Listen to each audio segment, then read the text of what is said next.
Oxirgi paytda Instagramda mana shunaqa videolar juda ham ko'p chiqyapti. Tralalero tralala. Bombardiro krokodilo. Tung tung tung sahur.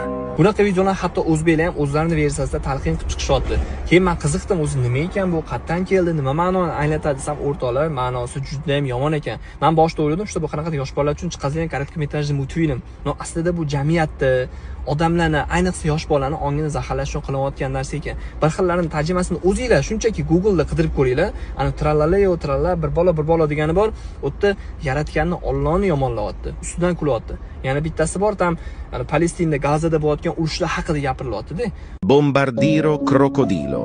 Un fottuto alligatore volante che vola e bombarda i bambini a Gaza e in Palestina. Juda ham yomon narsa, lekin odamlar, ayniqsa o'zbeklar bilmasdan uni narsani PR qilib yotishibdi. O'zbekchasiga o'zlarining versiyasida olib chiqishyapti. Oscielardo paishambardo, pahtanello baranello, tong saharini coccia supurini. Va o'sha narsani yana trendga olib chiqishyapti-da.